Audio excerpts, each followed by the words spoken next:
Welcome to the Ace Podcast, where we talk all things art, culture, and entertainment, more specifically pop culture entertainment. I am your regular co-host, Will the Greatest, and with me, I'm my regular co-host, Aaron, the real Aaron Alexander. What's up, man?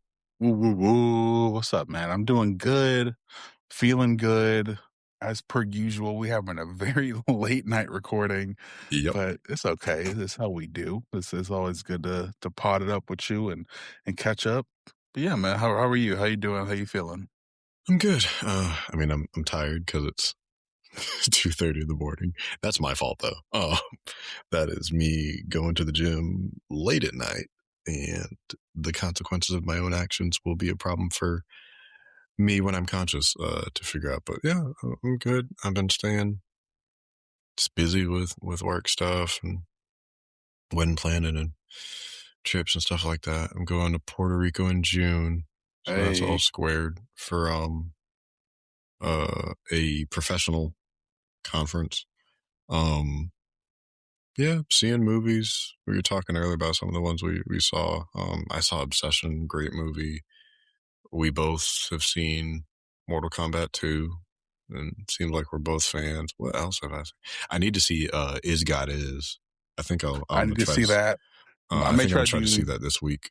I may try to do that, and I Love Boosters as a double feature.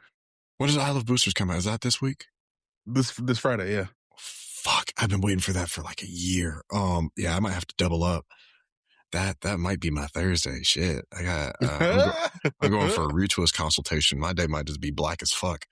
Damn, and they both look great. Yeah, we. What's new with you?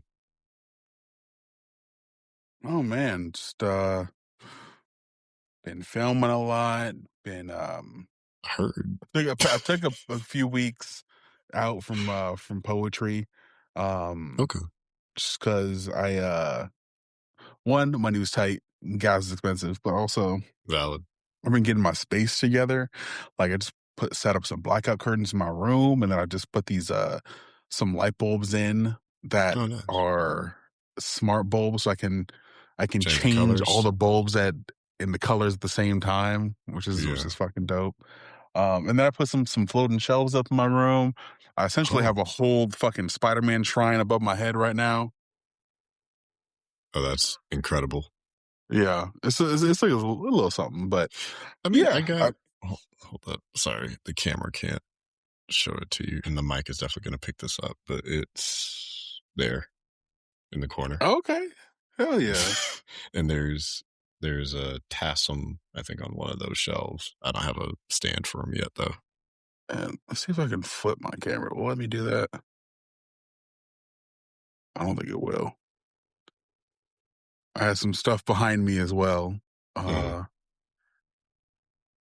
So, I have my corner over here, but I got some figures over here. And then I recently found a figure of Silver Surfer with magnetic feet. So I put him on my light fixture upside down, holding the million from One Piece or from My Hero Academia. Oh, that's dope. I don't know if you can see that, but I'll take a picture of it. Okay, I can see it a little bit. But yeah, other than that, I'm doing good, man. How are you? Good. Yeah, good. Fuck. What did we? It was just like being real brief and abrupt. What did we miss? I think we missed the Oscars. I think you and I talked about it. Yeah, we didn't get to get Oscars. We missed Oscars, which I mean it was as expected, Yeah, it was what it was. No, it was a rap critic. It was DJ that I talked about Oscars with. That's what it was, because the only thing that was weird, not the only thing, there's several things that were weird, is like best supporting actor and then best film, where I'm just like, question mark, what? Really? Right. I was like, really? Are you sure about that? Right. It's like, it's like, really? He played that convincing of a racist? I don't know, man. I've seen the news. Like, it doesn't seem like it's incredibly hard to do. It's just like, it's like, oh, He's like, you like black girls? I love them. I can do it. I love black women too. You ain't special. You normal, Right. if anything. Right. This ain't shit. Yeah, welcome to the club. Well, yeah, that was something that happened. Klay Thompson's a dumbass. Nigga. Boo that Oh nigga my, from every boo rooftop you that can. nigga. Dog, that did catastrophic damage to the light skin community. We had to have like an emergency meeting. Had to consult the Fucking, council. we had to consult the council. It was like Kendrick Sampson had to come up, speak his piece. You remember him, old boy from Insecure? Nathan from Insecure.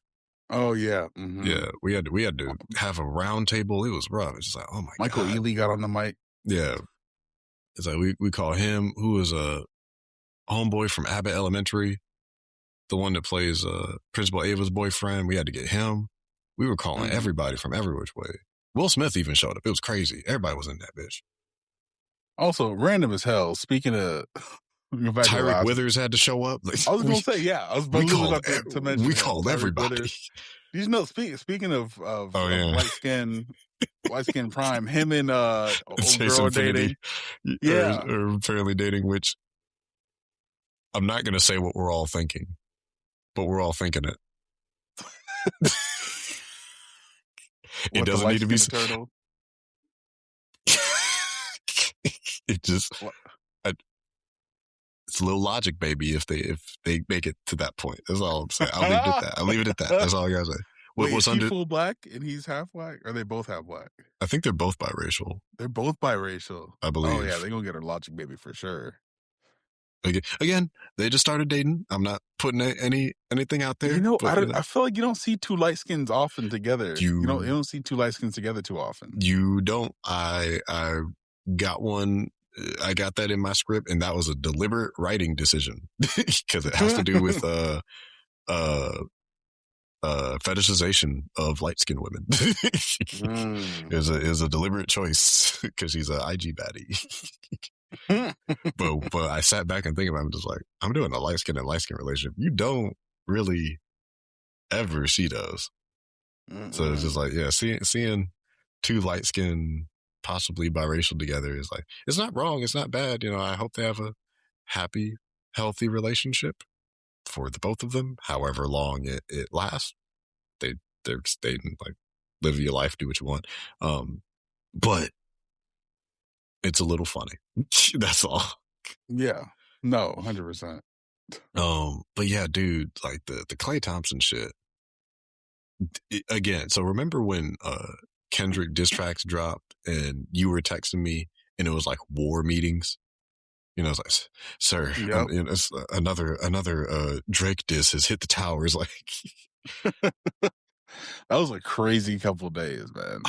So here's what happened. I was like in the middle of acting class and like three people just blew my phone up. They're just like, hey, yo, he cheated on Meg. I'm like, what the I got like 20 minutes left. Had a terrible set that day going through my script. My like memory recall was dog shit. And then I get out of class, I just straight bombed it. And then I get out and immediately find that she made this post and that he cheated. And everyone's just blowing up my phone. It's like, he cheated on Meg.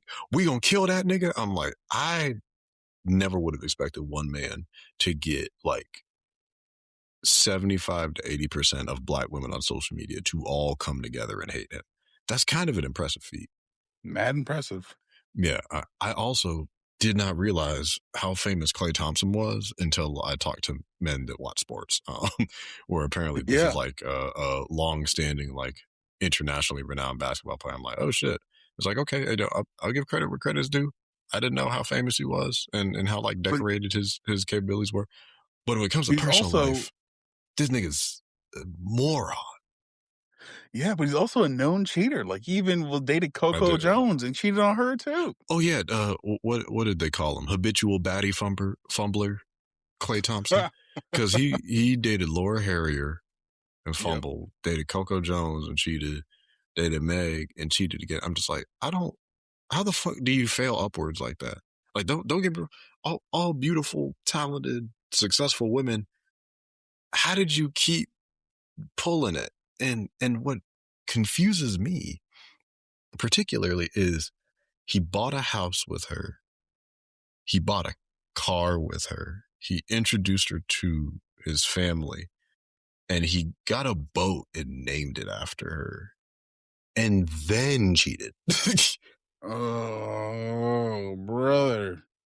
Like What do you that, mean? like that's, I don't know. That's a weird level of investment just to cheat. Fuck it up. Right. Like here's the thing. Cheating is wrong, infidelity is wrong, obviously. Like we know that. What gets me is like, now if there's a financial component in it, like you bought a house and you gonna Right. pull some whole separate other human being into a situation, you know, and you fucking your money up at that point. Cause like, it's not to say that y'all can't break up, but now it's not gonna be amicable, Of you know. course not. And it's like, and if y'all names are both on like the lease or whatever, I don't know. It just sounds like very messy financially and emotionally. Like obviously emotionally, you know, it's like this is wrong, cheating is wrong, infidelity, stuff like that. You know, there's no Right. excuse for that. But at the same token, I'm just like, why do all that shit? That's And it. now, you're about to be immortalized in a fire song forever. And people are just gonna be like, fuck you. Dog, Forever. Lover Girl came on shuffle the other day, and I'm like, we couldn't even listen to it. It's like skip, Mm. just cause like dog, just embarrassing, honestly. You know, for him, it's like embarrassing and disappointing. You know, it's like Right. it's Right. she and I don't, you know, she needs to take her time to heal. You know, I hope Megan has the healing and the community and the therapy that she needs to be able to kind of, you know, get back to having like joy and success and peace of mind in her life. You know, she just got off her run on Moulin Rouge and everything, so it's like, you know, hopefully she has a good tribe around her. And also, if she does decide to go back to dating at some time in the future, I gotta be real. She just might have to go all in with women. She's bisexual. Like, girl, give it a shot. You did your best. You went Let's all try around it. the color wheel. You know, you did bright and night. You did it all. It might be time to just try women. You know, hit up Victoria Monet, Cardi B. Don't hit up Kalani because Kalani cheat too. But I love Kalani, but Ah, Kalani damn. cheat. Hit up Janelle Monet. Janelle Monet, like, you know, it's like, I don't know. There's a lot of options out there. There's a lot of gay men that would be with Meg. Oh yeah. And Hit it's up just Tessa like, Thompson. Is Tessa no, Thompson gay? I think so. I'm pretty sure I don't know, she has a bi energy to her. Lupita Nyong'o, I think she's She's bi? queer. I think she's Is she? queer. I think. Yeah, hit up Lupita. I get a queer vibe from her. She gave me like Q. I don't know if she a B, but she's no, that her Lupita, Tessa, and Michael gave me New York polycule vibe during the Black Panther press tour. I can see that. That was very much the vibe of just like, oh, there's a lot of hugging and hand holding here. Okay. The intimacy of artists I see. You know, it's kind of like when it's like when Cynthia Erivo and Ariana were just like balling um during the Wicked press tour. And we ain't seen shit since. But yeah, Meg, it might be time. You know, you said you like ebony lesbians on X videos. Go all in at this point, girl. What you got to lose? Right. You know, it's like they know where that clitter ball is. Like, but just like when the time is right, you know, don't do what I did and crash out and just be with anybody. Right. you, And Klay you know, Thompson, he is now banished, habitual baddie fumbler, habitual to the baddie outskirts fumbler. of the realm with Shamik Moore. Shamik, I think Shamik has served his time. He's been He quiet. served his time. He can come back. I think so. He's been quiet. He hasn't been doing. Look, here's the thing. He stopped at strike two and disappeared, which is good because he was being weird with Haley, and she said, "Hey, that's weird." And then Laura said, "Hey, that's weird." He saw it was two. He didn't make it to three. He said, "Oh, let me shut the fuck up." Disappear for a little bit. It's been about a year. Like, Well, I yeah, saw that he was saying, he's in the news recently or Oh internet no. news about, but no, it wasn't like girl related. I guess he was Oh, doing, okay. I think it was like he was a premiere doing something for like his new movie he did with the RZA, and people were asking him for Mhm. Spider-Man autographs, and he didn't want to sign it because he was like, "No, I'm not here for Spider-Man," or like, Oh. "I don't want to sign Spider-Man shit." But that's like Oh, okay. I mean, I just guess general life that's shit, I yeah. guess, more so than That's more so than women shit. yeah. That's, I mean, that's fair. But I mean, come on, bro. You Spider Man. I hate to say it, bro. You Spider Man forever. No, for real, Unless right? you like, Embrace it. yeah, unless you're like Dean Cain and you try to join Ice, you gonna hold on to that legacy. It's Mm. but more people will remember you as cool Black Spider Man than they will as 0 for 2 hollering at women that are already married. I was going to ask you real quick before we get into the main For topics. sure. Speaking of animated, speaking of actors possibly connected to Spider Man and Mhm. animated projects and basketball, did you watch Goat? You know, I thought about it during the marketing campaign, um, and I missed it. I watched Mr. Gigi talk about it in his cinema roundup. Um, did you see it? I did. I reacted to it. I thought it How was was it? okay. I That's I felt mean that's what like it looked. the trailers did nothing for me, and I was like, It didn't really do anything for me. It's an animated movie about a kid who's an underdog. I Hmm. will say the best thing the movie did is have him look up to a basketball star who was a woman, because That's cool. the I was like, okay, good, yeah, let's normalize, be able to look up to people of opposite sex, especially from like Yeah, man, like not woman. But that's admirable. overall, I was like, I felt like his character was didn't really change much. And it was just like the people around him changed. And I was like, Mm. it's just I don't know. I felt like it could have been a better movie overall, You know but it wasn't why? terrible. It was serviceable. You know why I was about to? Oh, you just reminded me of something else. You know why I was about to see it? Because my girl is in it. Who? Gabby. Oh, Union. Yeah, she Because plays. she, She plays the his idol. yeah, which that makes sense. She did hoop when she was in high school, so she's like a big basketball fan. So it actually does align with her as a person. There's just one other minor aside before we get to main topics in case we miss. I don't think we missed anything else major. I think Lantern's getting a teaser tomorrow, but whatever. Um, That already came out. the longer teaser, There's like a minute, and it's like a 2 minute teaser out that came out this morning. I didn't see that shit at all. Did they advertise it? I mean, James Gunn posted it. Yeah, it's out. What the fuck? I know he mentioned it, but I only saw like a 10-second. Hold up. But Yeah, the oh, full what? trailer's out. I didn't put it Oh, in the okay. chat. I didn't watch it myself, but yes, it's literally 2 minutes. Mm. Yeah, okay. Well, I guess I'll watch that after the episode because it's really not that important. I was gonna ask, like, did you see Hoppers? I liked Hoppers. I thought I Hoppers loved was cute. Hoppers. I thought Hoppers was Hoppers was really fun. good. Hoppers was great. Um, Hoppers, it did a really good job, I think, in balancing like narrative and humor. Like that movie was surprisingly very funny. Like Yeah, I thoroughly enjoyed it. yeah, so Also, I had a really good also time with Hoppers. Hoppers is great. They will kill you was a lot of fun. Oh, that so and I was talking to Malik about this. The timing of seeing They Will Kill You was so weird because it was like 2 weeks after Ready or Not to. Oh, I still need to watch Ready or Not too.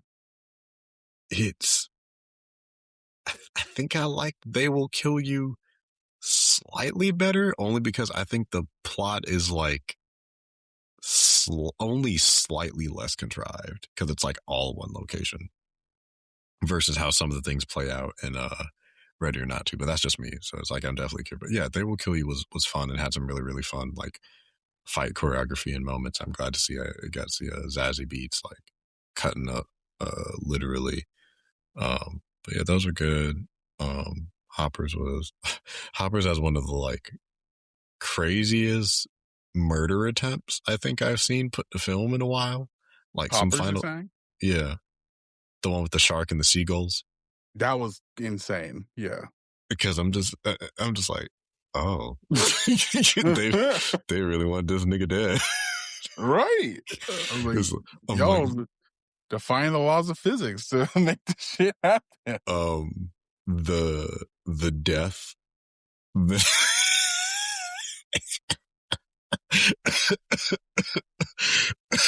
when she kills the queen. Oh my god. That was so funny. Oh my god, that shit was hilarious.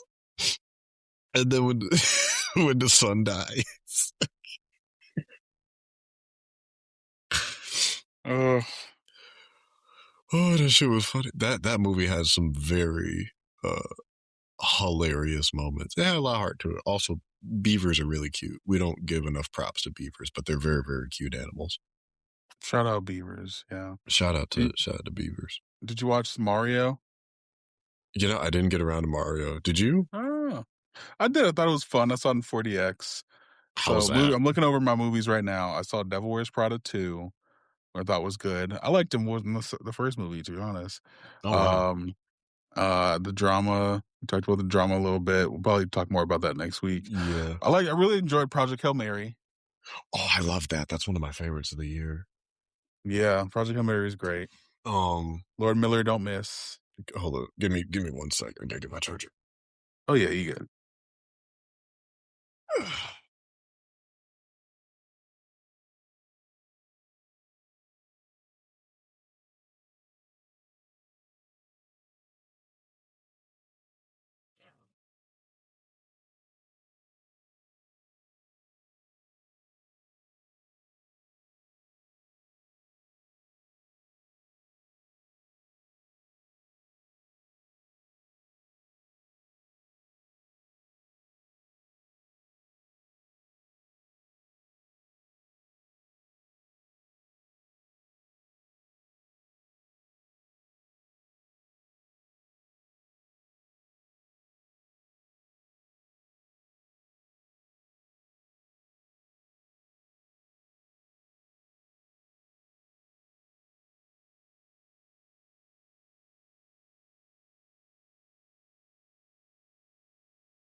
Okay. So you're going through your list.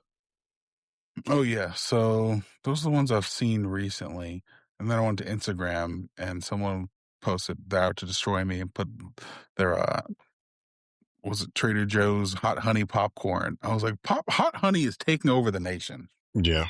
We just Hot doing honey has whatever. hit the mainstream and is everywhere now.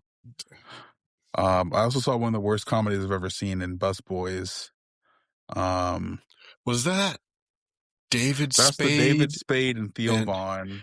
I literally And just heard about that like yesterday. I'm like, what the fuck you mean David Spade and Theo Vaughn were in a movie together? yeah, it was really, really bad. You don't need to see it, or nobody needs to talk about it. Nirvana, Um, the band, the show, the movie was fucking great. okay. So funny. K-pop's. You know, sometimes you see a movie. I saw this in theaters at Universal Studios, Hmm. and I was like, I was in the theater with my girlfriend, and we were both watching it. And at the same time, we are like, this feels like a streaming movie. And then, which is not a great thing. You want to mutually feel You while don't in the belong in the theater. theater, in the magic and wonders of the cinema. It just felt like a film Anderson Paak wanted to make with his son, so he had an excuse to make a movie with his son, and it just felt cheap. I'm like, nigga, you're like a multimillionaire. Like Damn, you can't put in the money to make this shit like that's good or get some unfortunate. script editors or something. Good Luck, Have Fun, Don't Die was a lot of fun as well. Oh, yeah, I was curious about that one. I think I heard kind of mixed things about it.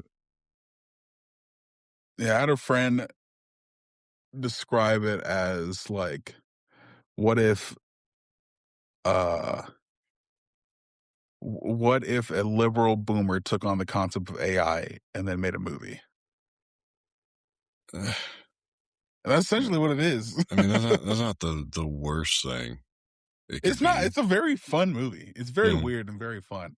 Yeah, it was directed by Gore Verbinski, the guy who did the Pirates movies. Yeah, yeah, yeah. Okay. What? I'm trying to think about what I saw because we talked about most of the stuff I saw uh off stream. Did you see Michael? I have not seen Michael.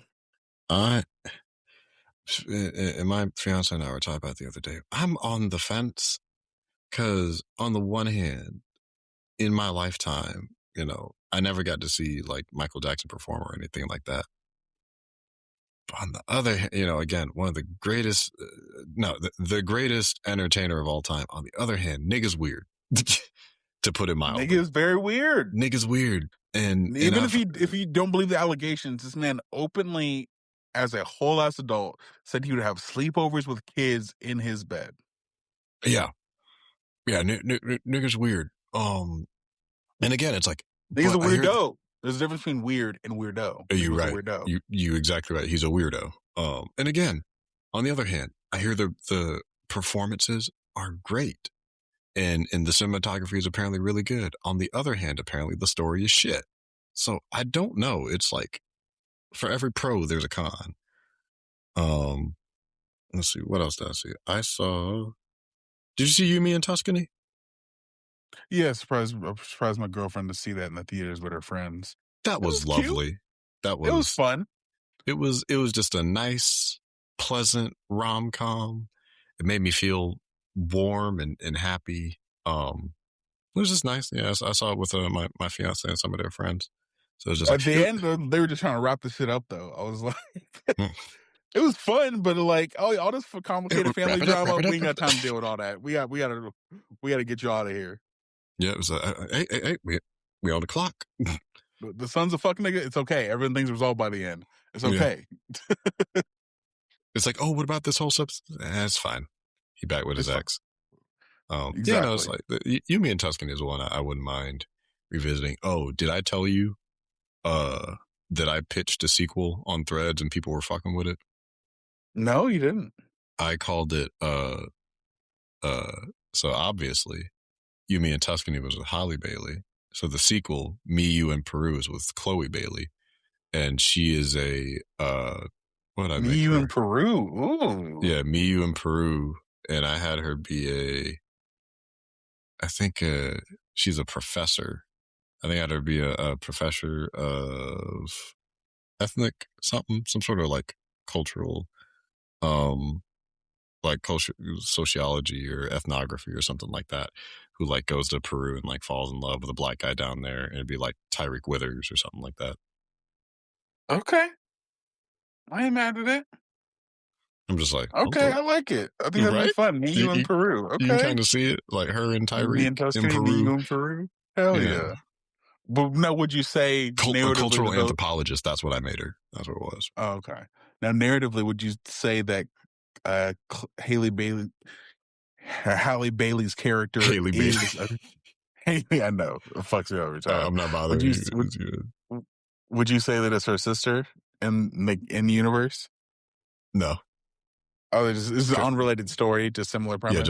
just an unrelated story, and then like maybe at the end, like you do your post credit scene of them just like running into each other at, like a coffee shop.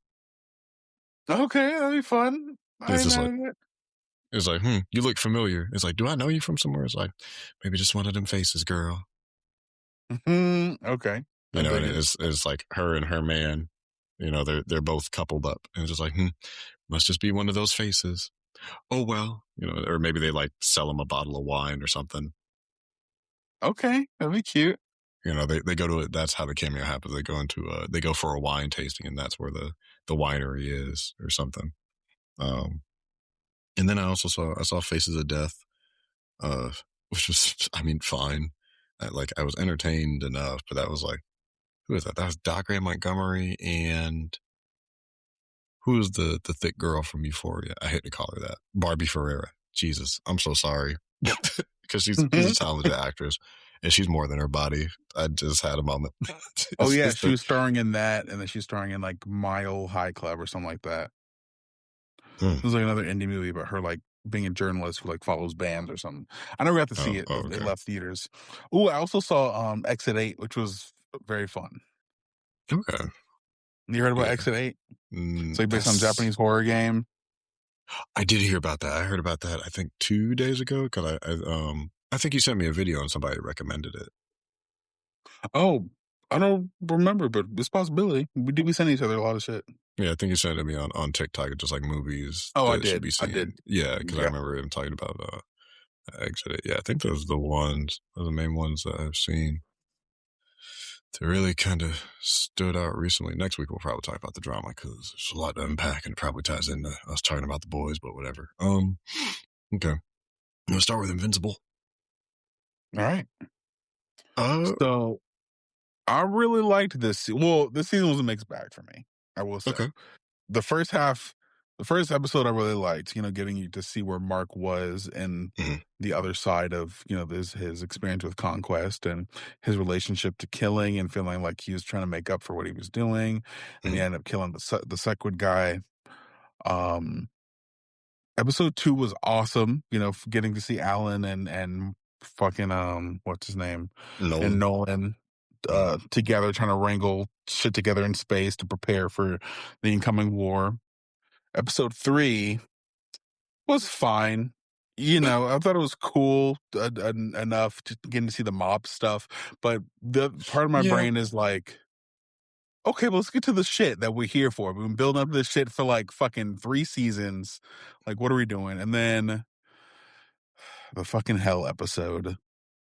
Just I a like the waste. the Hell episode. You didn't like it? I was so bored during the hell episode. I was like, what are we Wow. doing? I Like the liked it. animation was cheap, and I was just like, Ooh. why are we here, bro? Like this is such a it just felt But like they have Bruce add Campbell on as for the add on devil, sake. Yeah, and that was great.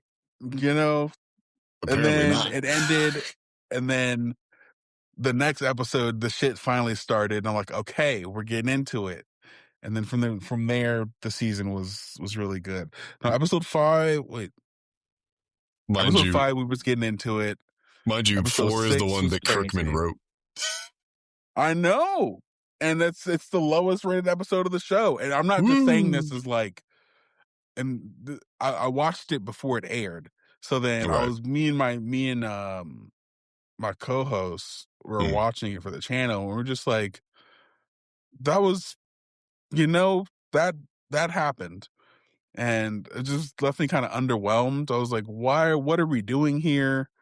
We're having this really long bit about the mask, and then oh, you yeah. know, so I don't know. That episode didn't necessarily work for me, um, but the rest of the season did. I felt the stuff with Mark, Alan, and Oliver, and like the time that passed, those few months. It Yeah. was nice. It felt a little rushed for me. I feel like a lot of stuff Really? happened in that episode as far as the progression of the narrative, Okay. where I felt like it could have been stretched. I feel like some of those earlier episodes I feel like we could have taken out the hell episode entirely, reworked some stuff, and then utilized some more time with Oliver and Nolan and then the resistance efforts to fight back the war and like made that more substantial. Mhm. And then yeah, the way the season ended was great. I It was Yeah. unexpected. It was subversion from what we're accustomed to from Invincible finales. And yeah, Mark would just had to take the L. He's like, listen, I can't fuck with you. You I I accept your terms. Live on the earth. I'll see you when I see you. I'm like, damn, that's crazy. What do you mean he's gonna just let him live here? I'm like, are you gonna tell your daddy about what happened? Are you gonna tell Cecil about what happened? Is this gonna be a secret you gotta fucking just live with? Yeah, I'm That was trying crazy. to Well, I look back at imagine, there's still more show to go on. And I've seen, unfortunately, at least one particular image that shows that maybe things aren't over, and this is we will see some characters again. oh, we Um, already know and we're and gonna it, see some again. I think I think we're at the dawn of the point that has made me the most nervous of the adaptation, because they have the chance to do what is a storyline that I really like from the book, but the execution has to be handled so goddamn delicately. Mm. I'm trying to look at Does it where. involve Anissa? Yep, yep. That it, I and don't. unfortunately, I know. I have an idea of something that happened. I I'm don't not know gonna. the why, reason, or context as to Yeah. what happens. But if it's the thing you're thinking of that Yep. I'm thinking of, I'm very curious to see how they handle it. And if I is am that too. thing that you're talking about coming next season? I'm looking at the timeline of events because we did Viltrumite War, Sequage 1 and 2, Telescria, Earth. Yeah, introduction of them. So we're about to, let's see. Uh,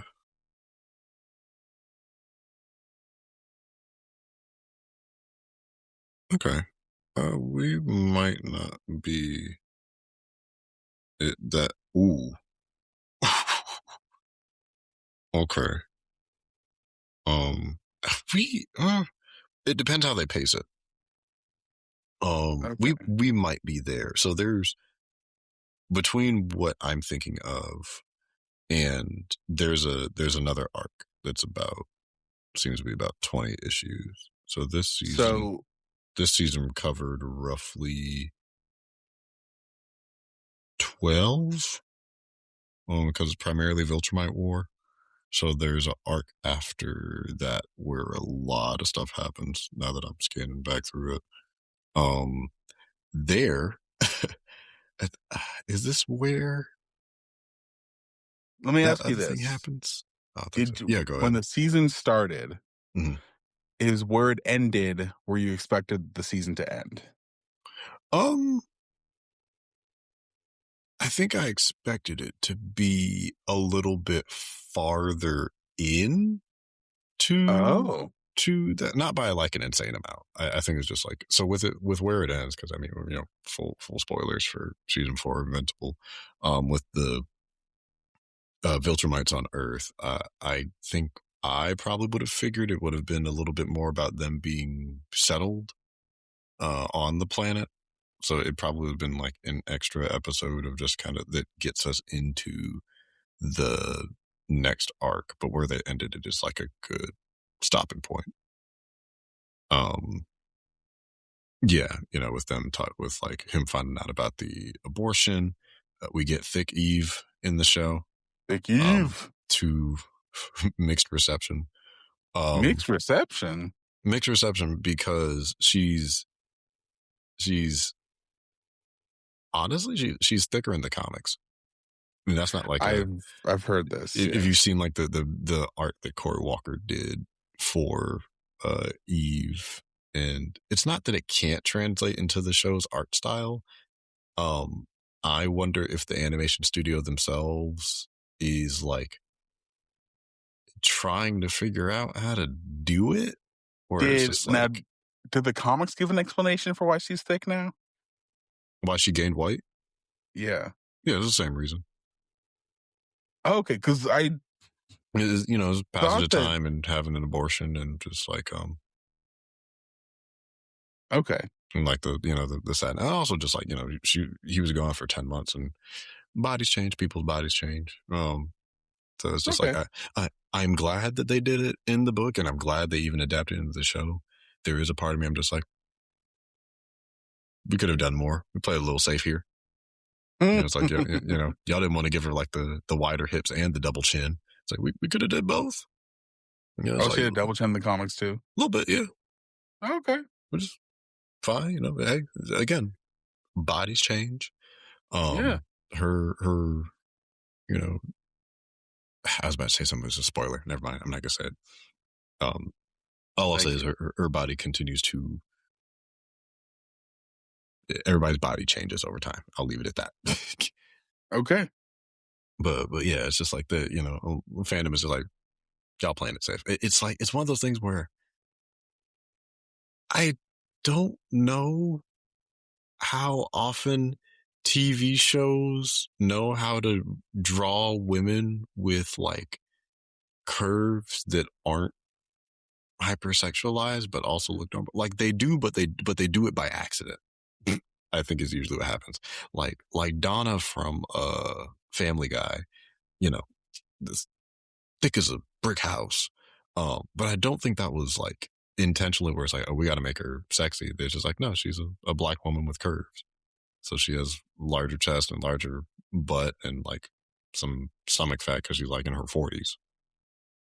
So it's like, I think it's like, it's more so incidental the times where I've seen like thick women, you know, or even back in like Incredibles with Elastigirl, it was supposed to be like, oh, she has a mom body, she has bigger thighs, you know, and everything's like, yeah, she looked bad as fuck and has for 30 Right. years, damn near.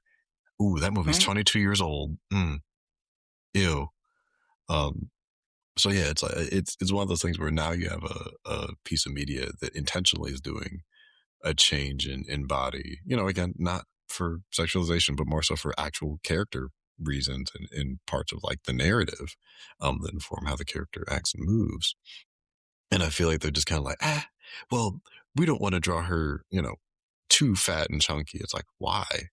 The reason is not to make these motherfuckers horny. You know, it's like the reason is to, you know, reinforce it. Like, so you better round out that fucking pen, draw them hips a little wider, bro. Right. Get on it. You know, it's like, get on it, bro. Make her, you know, it's if she's fat, she's fat. That's fine. Ain't nothing wrong with fat people. Fat. She fat. What Lizzo says? She fat, not ugly, bitch. Like, Right. Just a little thick. who was that? Ain't chunky, she juicy. 2017, 2018. Yeah, they had some thick ass one in that video. But yeah, it's like going back to the season and everything. It's like, yeah, overall I think it's good. Mm, in the was it the last episode or the second last episode when we find out that the breakup between Paul and what's the mom's name? Debbie. Debbie. What were your feelings hearing that? I was mixed because I'm like, what you mean they broke up in the time jump? Because The other part of me was like, I actually like well, this Paul too, which says a lot. Because the other Paul was Paul, great. yeah, because the Paul from Spider Man, that nigga's dead. Oh, I'm so happy that nigga's gone. Oh, and he got killed in an actually decent event too. It was a double win. The event was solid and Paul's gone. Oh, happy day. But we lost Okay. Paul from Invincible. He's not dead. He just broke up. Yeah, I'm like, damn. And then all the memes have been fun of Mhm. of Nolan and Debbie. Like, look who I'm fucking again. I'm like, damn. Which is like, Damn. for your information, Paul and I broke up. And just the one of him looking back like, Right. But I thought it was I was like bummed because I'm like, oh, Paul seemed like actually a good mm, guy. Part of me was worried, like, oh, is this nigga like an informant or like is some fuck shit gonna happen? But no, he's mm, just a good guy. good. Um, but it made sense that they would showcase things have changed over time Mm, from Mark and Nolan's perspective because we're just following the stuff happening in yeah. space. I think a So I was cool like, okay, thing. yeah, Eve had an abortion. Mm, Oliver and Monster Girl and Robot are still gone on that yeah. fucking other planet. Yeah. They're stuck with Um, the Thraxons or the the Thraxon shit I dimension. was yeah. So Debbie and Paul breaking up was sad. The shit I was like, what the hell was Mark didn't have shit to say to Cecil about Conquest being in space. Oh, I yeah. was like, "Nigga, I thought you handled it. What you talking about? I was on a planet for months healing I, because of that shit. I would beat your ass if I wasn't traumatized. Exactly. No, literally. And I saw an interview with Robert Kirkman like that will be addressed in season Yeah. 5. That conversation will be had. So I'm like, okay, Yeah. cool. So But it's definitely coming. Do you want to see Nolan and Debbie reunite? Because he did try to reach out his hand. It's like, don't do it. Don't put your fucking hand back. Put your hand down, nigga. Put your hand down. it's I think that question really depends on, do I believe Nolan has fully changed? Mm. And I feel like he's trying. I Mhm. feel like he's trying to change. Um, so I wouldn't want it to happen immediately, Mhm. but I would be lying if I didn't see a world where through experience, through bonding, through seeing the galaxy together, that they could fall back in love. Okay. Yeah, I was definitely curious on your thoughts on that. And then um something else that I wanted to ask you about it. Slipped my mind. Does Oliver have a robot jaw now? I think he does from what we saw, which is Okay. interesting. Hmm. Is that you trying to play coy? No, no, I'm not playing coy. I'm actually trying to remember what it was like in the book. I don't think I think that's a show edition. Oh, okay. I could 'Cause be he ripped his shit missing. off. He ripped his arm Oh off, yeah, and he just ripped his fucking pah. jaw off. Yeah. How'd you feel about like the fights from seeing the war unfold, like when fucking Thrag started airbending before he launched Nolan into the upper stratosphere? Right. I'm like, that had to be a show original, right? They didn't do that shit in the That books. that was Okay. with like 90% certainty. I don't remember it going down specifically like that. I remember them squabbling through space and flying through the planet and everything. That shit was like DBZ. But I was like, Hmm. my main thing, I guess you gotta have battles, so you can't do this per se. But I was like, Space Racer, bro, you got one job. Kill these niggas. Shoot all of them. Right. And he killed a few, but he didn't Hmm. kill the ones we needed to be killed. And I'm thinking, my thought, right, is like, okay, sure, we messed up, we missed, we had our face shield broken a little bit, maybe a little too vulnerable, right? A Hmm. little too fragile. Luckily we have some people there to help, and homegirl, not Tech Knight, whatever her name Tech Jacket. is, I was actually Tech about to ask you Jacket. what you thought about Tech Jacket too. Uh, luckily she's there to help. So I'm hoping that I think the smart play would be to reach out to Space Racer, Mhm. let the Viltrumites do their thing, retrofit whatever that fucking tech is you got, and then snipe all of the Viltrumites that are on Earth at the same time. Because if you miss any of them, it's going to be hell to pay.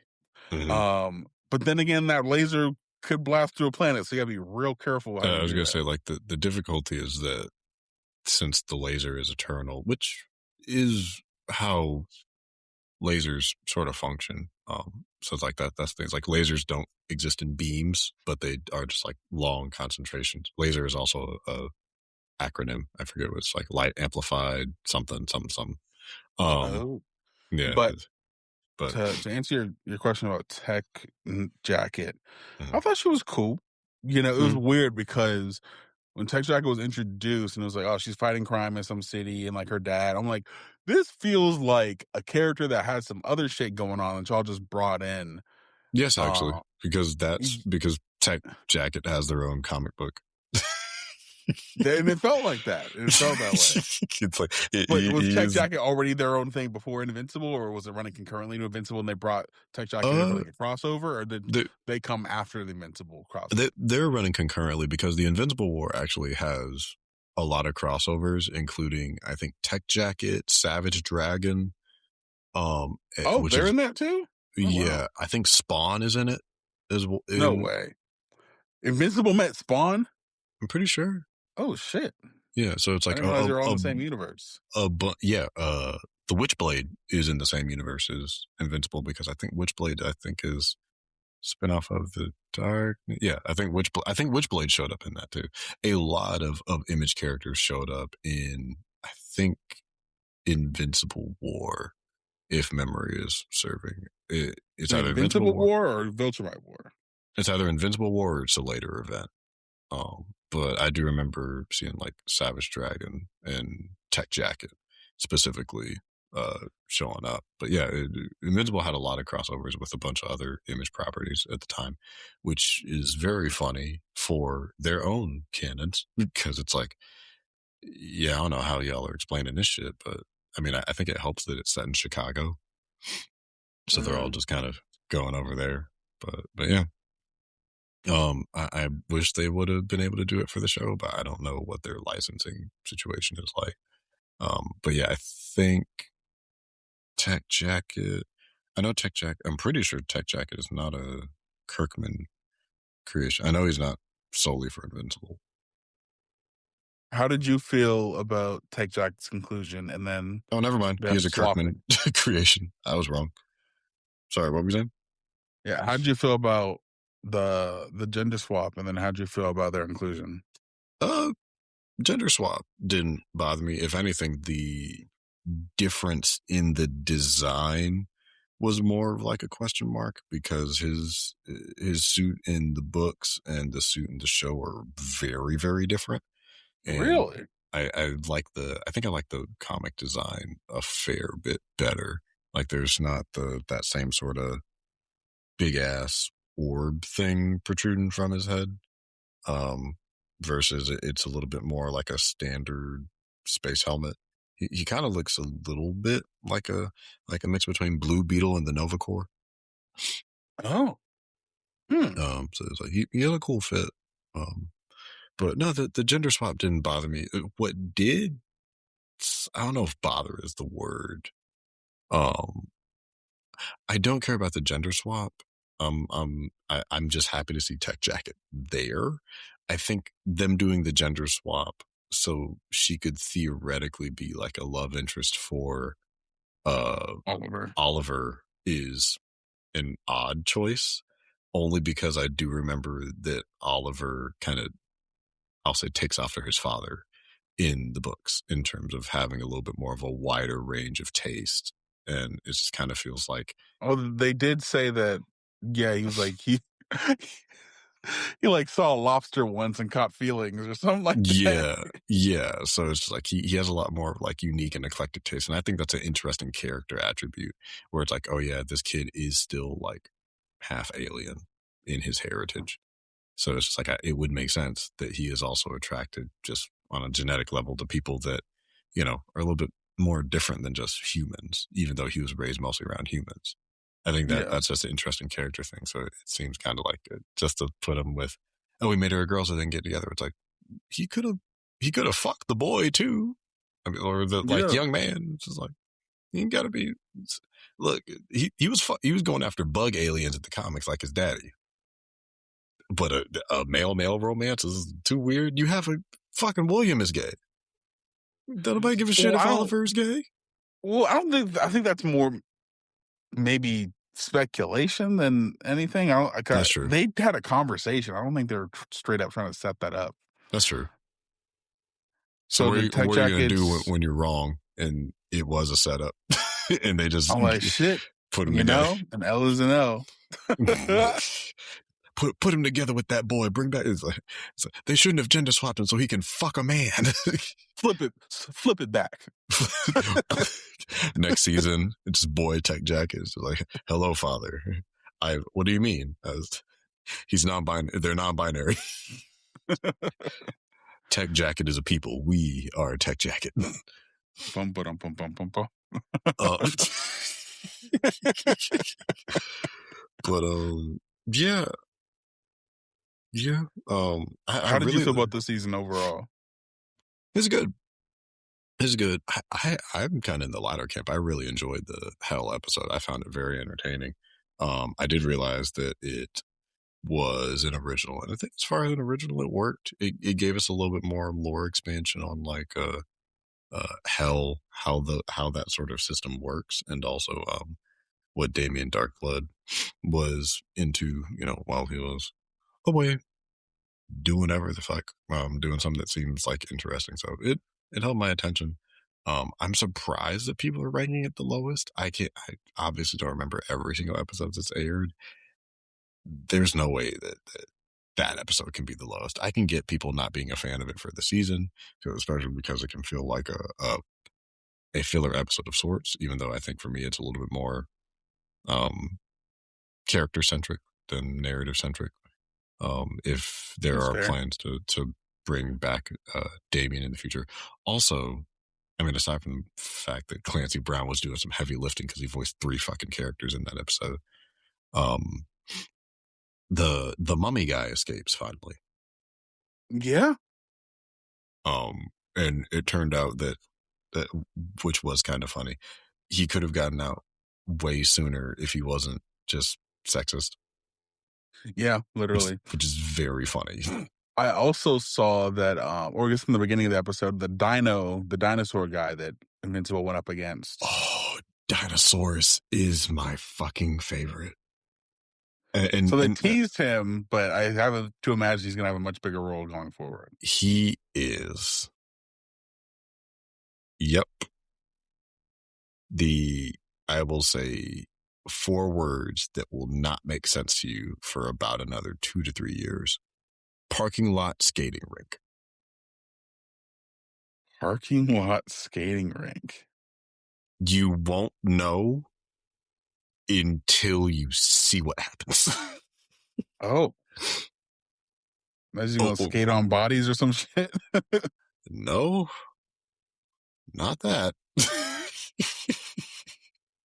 Interesting. It is a event that takes place, and it's a big thing that rocks Mark's world. But Dinosaurs is my favorite domestic terrorist. Interesting. I love Dinosaurs because he is many things. He is not wrong.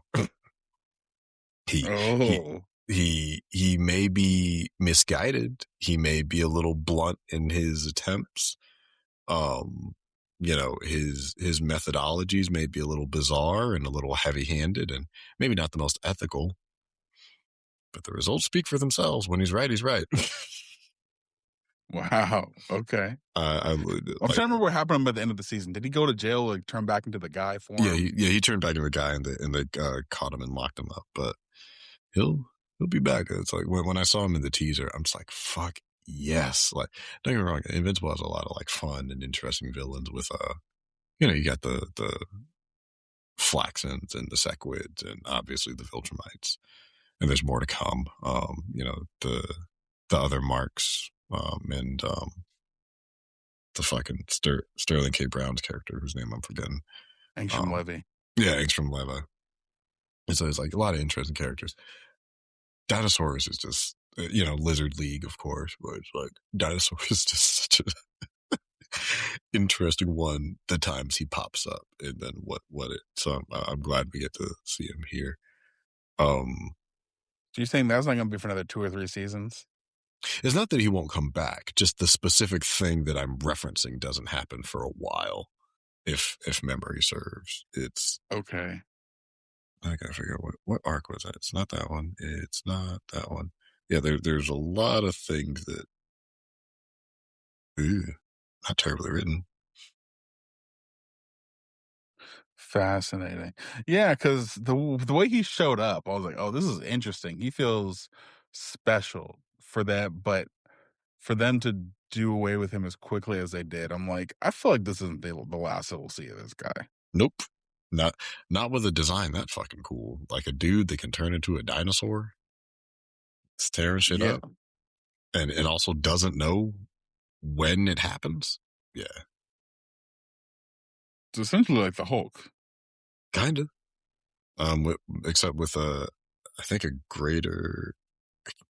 No, he still has memories. Yeah, it was like the Hulk, but I guess kind of inverted because he's not a hero. He's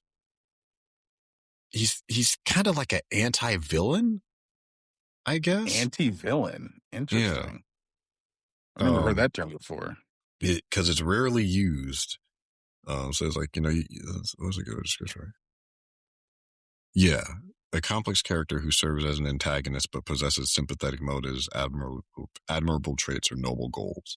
So I'd say it's like Dinosaurs is kind of like an anti-villain. So that's what I mean about him being like my favorite domestic terrorist. Because he has his reasons for doing what he does, But he only really explains them in depth after he does it. Okay. Because it's like it won't make sense to you now, but once I do it, it will make sense. And it's like, yeah, but that's not a good way to go, because it's basically like, if I explain it to you now, you won't get it and you'll try to stop me. So I just need to go ahead and do it. It's like, Mm. motherfucker, what? So he's essentially you're saying is he's the embodiment of he's out of line, but he's right. Right. He's significantly out of line, but guy has some points. Interesting. Okay. Okay. Yeah.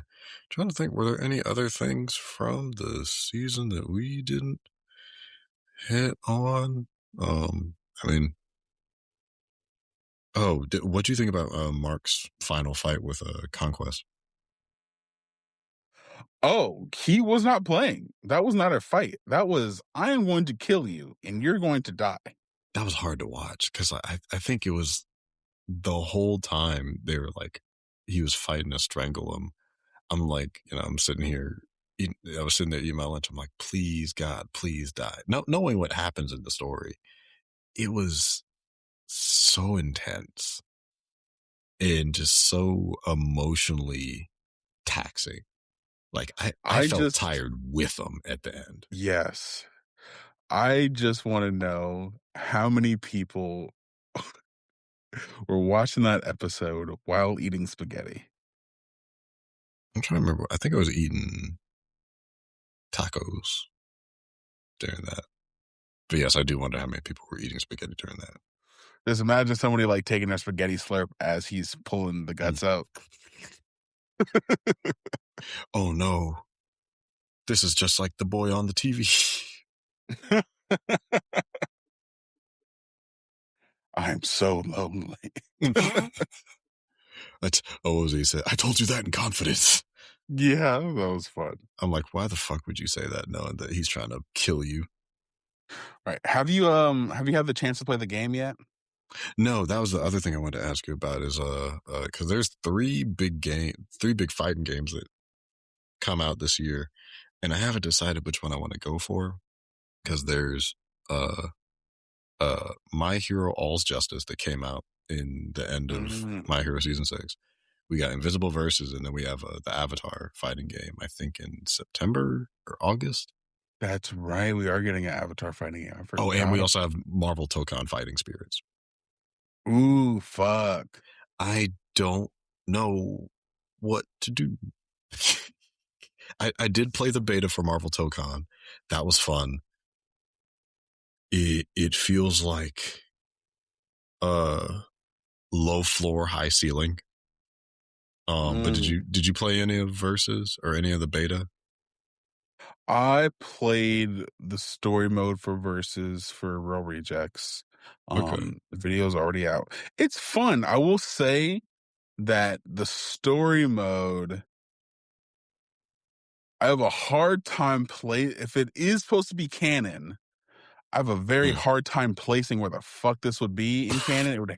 It would have to be without telling you what happens. Mm. I feel like it would have to be placed Is it between 2 and 3? pre it would have to be placed in the middle of 3, I would say. Okay. Somewhere in the middle of season 3. Okay. Um, yeah, but it feels more like I enjoyed the game. I think it's a lot of fun. But if you're Mm. just going for story mode, I will say it feels like one of those games that like has seasons and like will Yeah. release subsequent chapters because it feels like there's more story to be told in the game as far as that goes. But the gameplay is a lot of fun. The Mm. specials are fun. It's Okay. weird. Some of the voice actors, you can tell that it's the people from the show. Other Yep. ones, you can definitely tell it's not the people from the show. Yep. And then in the specific case of Rex, it's him, the actual show actor from the cutscenes, but not during gameplay. It was very interesting. Hmm. Yeah, That. Hmm. Okay. Rex has two different actors. Interesting way to go. How do you feel about Alex Lee is Mark. That is great. He did a Yeah. great, yeah, great Mark impression. Mhm. If Stephen Young decides he ever wants to not play Mark anymore, he'd be a great fit to Yeah. take on the role.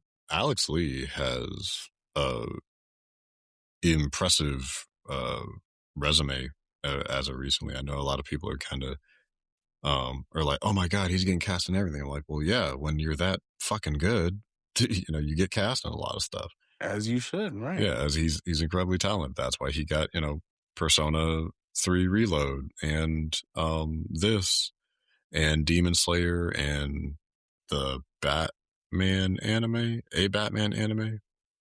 Oh Um, wow, good for him. yeah, so he's very booked and busy, and I'm happy for him. I also respect his dedication by wearing the cosplay to help advertise the game. Yeah, that was awesome. So I'm just like I'm happy for him. He's another one that's very much has put himself in a position to receive. So good for him. Uh, do you have any wants or expectations for season 5? Wants or expectations? I want Mark to talk to Cecil about the freaking conquest thing. Yeah. Um, I want to see how Cecil and Nolan react to the Viltrumites being on Earth. I want to know what the fuck happened to Robot and Monster Girl. Um, Mm-hmm. and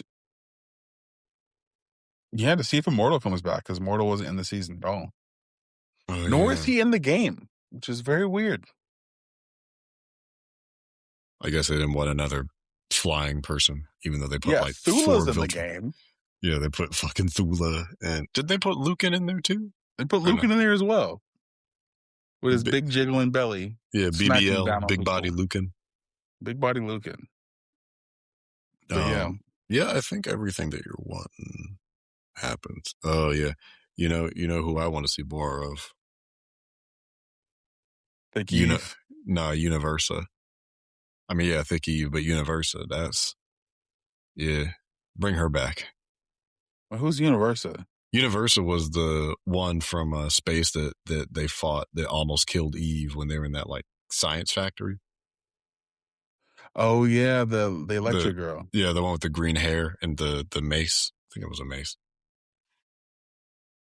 Yeah, Okay, was her power electricity? it might have been. I don't remember. I just remember she was bad as hell. Okay, Um, there's a why wasn't what I she in will the say, game? huh? Why wasn't she in the game? She's a major I character don't from know, well, not but they major, do but have a she's a cute character. black character in the game, who's essentially the Avatar, played by Tierra Whack. I Her love that name for is her. Ella Mental. Why not? We got Yeah, Adam, Eve.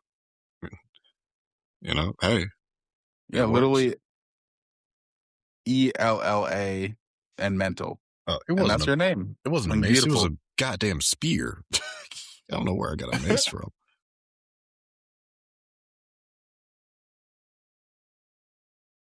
Yeah, sorry. I was But yeah, just maybe a DLC character she'll be in their next round. yeah. It's probably going to be like a season pass type thing. I imagine so. I imagine, which I'm not opposed to, but you know how they do these things. But Yeah. I want to yeah, ask you what you want for next season, but you know you have all the information. You have yeah. all the To, for tricks. for them to keep it going, like it's still. Otherwise, I'd say a very very strong show. Like even its like worst or its weakest episode, I think is still far and above leagues above like a lot of other shows, both animated and live action. Do you think we are past the halfway mark? Looking at it, we should be. Let's see. Uh, let's see. That's the total number. Uh, as of this season, yes, we Okay. are past halfway through. With where it stops. Hmm. Also, are you satisfied with the way they show Invincible with the comics ending? Yeah, no, I really like the ending. Okay. Yeah, Invincible is So the fun thing is, like, despite my long time and eternal devotion to Spider-Man, um, my favorite comic book is Invincible, and then Oh, my wow. favorite superheroine. So it's like Spidey's my favorite superhero. My favorite superheroine is actually not from either of the big two. She's from Dark Horse. Oh. Yeah, it's Empowered. Which Mm. if you know who Empowered is, you're freaked out, but you have good taste. Ah. Okay. You are a freaky frog, but you do have good taste. What book is she in? That's her book. That's the name of her book. Oh, Empowered. Well, I mean Okay. that is her superhero name, but that is also the name of her book is Empowered. Her name is Alyssa Megan Powers. Because Okay. I'm because have to in the check that world of one out. super, it is interesting. It's on its 12th volume, I think, came out a year or two ago. Um, and I gobbled that shit up, but it is interesting because it had a whole because the writer is also self-aware, Adam Warren, who's been in the game for a long time. I think he was also one of the artists on Witchblade at some point. But like it was like a whole multiverse slash reboot arc. I'm like, God damn it, Adam. I don't know how he kept up with that and kept it going for a whole like story run and made it work, but he made it work. Because he was kind of lampooning and making fun of like all the multiverse stuff going on with like other companies and whatnot. So he did it with his indie books. It was an interesting read, but also mind you, this is like 12 volumes of completed narrative that it's gotten Mm. to. But yeah, if you know who that is, yeah, you a freak. But you a freak Huh? that likes, you know, manga and has good taste. Dirty Pair, that's the one that he did. But yeah, you know, it's like I just want more quality show with quality episodes. It's nice to have adult animation that runs roughly an hour. So it's always good to kind of look forward to. I think they are officially in production on season 5. Um, so, you know, it's like I am comfortable with them having a nice round 8 seasons. Um, Okay. I'm curious what they'll do with the feedback to the original episodes because I don't think the original episodes are a bad idea. Um, it because like you know it depends on how it's implemented, and I think when your uh episode run, at least from a critical standpoint. So while I like the episode Herm, and I think it works from a character point of view, I do understand the criticism of like you only have 8 episodes in your season. So time is Yeah. very, very precious, and you're talking about a narrative that is already completed, that you're already having to adapt, which means you're updating and changing things around as is from the original source material because it's like 10, 15 years old. So it's like that's enough of a head scratcher as is before you get into it. It's like, well, let's, you know, add something. I don't think it's a bad idea. It just means that you have to be comfortable with the risk that maybe it won't land versus like you know they've had changes all throughout the show since its inception, like Amber, Tech Jacket. The way that certain sequences like unfold and happen, I think, is paced you know better in the show than even in the book to an extent. But they have a little bit more liberty with a book that's creator owned versus like a series that's run and produced by Amazon. Okay. Yeah, so Yeah. when somebody else is footing the bill, that time and energy where you put it is important, even if you know that everybody's going to watch it because it's popular. Right. But Yeah. yeah, Mm. Okay. yeah. Any last things on that before we go over to Daredevil? No. No, Okay, I feel pretty satisfied. Yeah. okay, Good season, and I'm looking yeah, forward to seeing where it goes next. yep. Hard agree on that. Um, Daredevil Born Again season 2, aka Netflix's Daredevil season 5, came out and just wrapped up. I think a week ago or 2 weeks ago, a week and a half ago. Um, Yeah, So you go first this time. I'm curious to hear your thoughts. I don't know if we've got a full discussion on it. I think it was leaps and bounds above season one. They uh took a lot of, I think, good feedback from that time. It was a lot more focused, frankly. There were a lot of unexpected twists and turns, except for some parts in the finale because that got spoiled to me in the craziest, weirdest way possible that I couldn't even be mad because it was so random. But Really? we'll get to it because I don't know if it happened to you or not. But yeah, they're doing interesting things. I think with Matt as a character as well as some of the others. That being said, ultimately, of the 5 seasons, I think it still sits at second or third strongest, probably third behind season 3 and season 1. I think is It's lower than season 2 for you? Or it's higher than season 2 I mean, of OG? yeah, because I'm one of the few that like season 2. You know, it's like, no, but But no, but you like Born Again season 2 more than OG Daredevil season 2.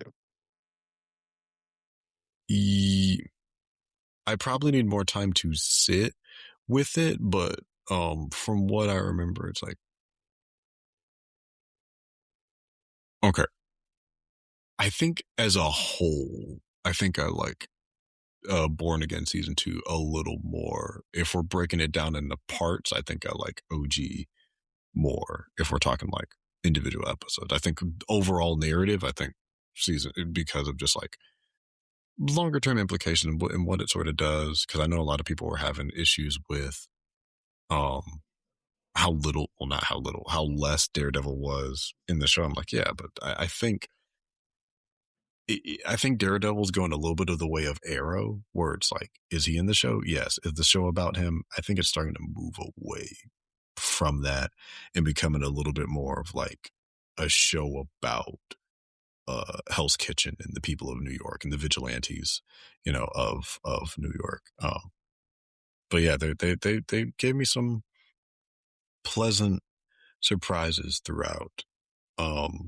I feel unusual where it's like I thought the Bullseye episode was good. I was not meat glazing it like some other people were. Mm. I thought it was good. I thought it was strong. It worked, but there were people say, "Oh my god, it's so amazing! Great fight, awesome fight choreography, dope scene." Wilson Bethel continues to do a great job being that fucking maniac, but um, it didn't like blow my fucking pants off. Like some other stuff. I think I got more from the finale than I did uh from that episode, and they're both strong episodes. But yeah, I mean, acting is always on point. Um, I can I almost forget how good and kind of unrecognizable that Vincent D'Onofrio is as Fisk, because I'm just like I'm so just accustomed to him, just like, oh yeah, that's just Wilson being Wilson. It's like, oh yeah, that's a person like putting on this very charged performance. Um, yeah, it overall I'd say worked for me. Even just some of the creative decisions they made. There's a handful that are definitely kind of eyebrow raising. Um, like some of the stuff that BB does doesn't seem the brightest to me. But it does kind of get us from A to B. Um, some of the stuff that Karen does as well. It's just like little things here or there. I'm just like, that was an interesting choice to make. But I mean, what would you overall think of it and how it shook out and everything? How'd you feel about it? I agree that it was leaps and bounds better than season 1 of Born Again, aka Daredevil season 4. Mm-hmm. That said, I think there's a lot of strong stuff in the season. Like the Daredevil fight was great, or Mm-hmm. the Bullseye fight in the diner was great. Yeah. The the stuff with Swordsman and Daredevil breaking out the people Mm-hmm. was a phenomenal scene. Um, I liked Daredevil's black suit and it getting Mm-hmm. kind of more deteriorated over the course of the season. And I thought there were some interesting narrative choices, like Matt revealing his identity, things that Yes. because of the grounded nature of the show, we can't walk that back. That's just the status quo now. Yeah, there's no Um, wizards for this one. exactly. Um, but yeah, there's some choices and what I will say the thing that I liked most about the season was it was interesting because that was my favorite thing in the first half of the season, but the latter half of the season didn't do it as strongly, Mm, which was the fact that it was about not only Matt, but about supporting characters. Like I like that we got more stuff with Cherry in the beginning of the season. Like they were getting more stuff with mhm, Kristen McDuffie in the beginning of the season. I like they were getting more stuff with White Tiger in the beginning of the season. But towards the mhm, tail end of the season, it kind of dropped getting to invite those characters into having mhm. more depth. And those are the things that maybe made it feel more akin to the Netflix show because we got Fair. to invest in these supporting characters that made the world feel bigger, made Daredevil's world feel bigger, Mhm, right? Whereas in season one, they were just dealt with the leftover parts of what the previous iteration of what Born Again was supposed to be. So they just kind of had to like mangle together things without really giving yeah, those characters some depth or their own subplots. And we started to do that. And I wanted to know more about Kirsten McDuffie, and I mhm, wanted to know more about Cherry, but there were bigger things at play. And so the second half of the season kind of left them scraps and left them forgotten. Like we didn't really get to see Kristen McDuffie's reaction to Matt finding out Matt was Daredevil, mhm. which, that's her law partner. His previous law partner was Foggy, and that was like a whole big thing in the previous version. We didn't really get to see Heather's reaction, his ex-girlfriend, to the fact that he's Daredevil. And we started a subplot with her, and Mhm. then, her and Buck started getting freaky. So that was so that was something. And then we don't know what the fuck happened to Buck by the end of the season. He just bleeding out in the courtroom. And Yeah.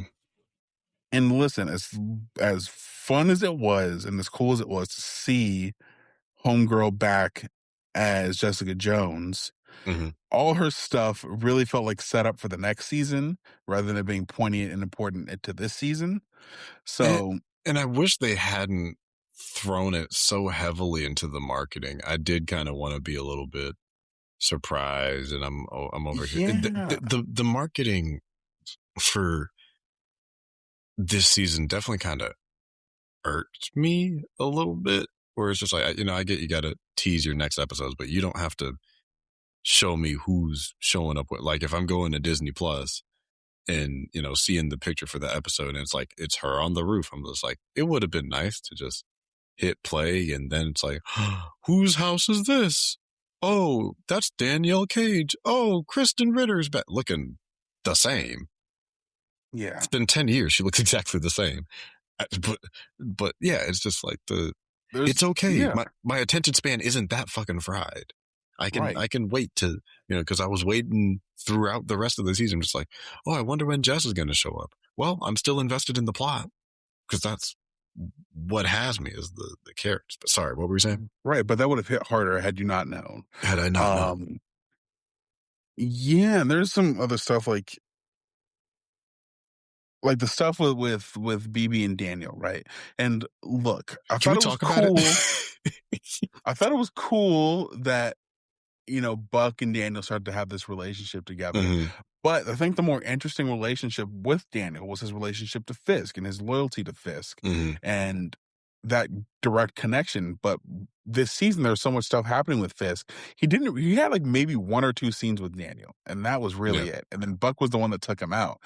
But I thought it was interesting because he felt like Fisk's potential protege, like the guy Yeah. who worshipped him and would be willing to do anything. And I think there's an interesting sort of thing there with like what he knows is right and the things he's willing to turn a blind eye to versus this guy that he fucking admires. And I feel like Hmm. because they paired him with Buck, you kind of lost some of that, which was what made him, I felt like an interesting character in the first season.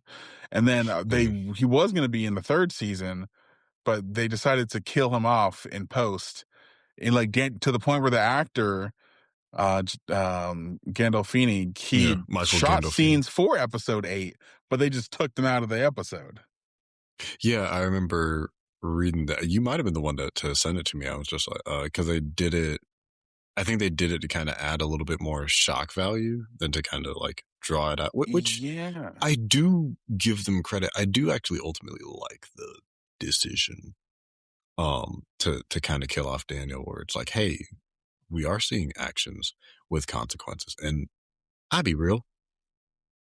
I wasn't that invested in his relationship with BB.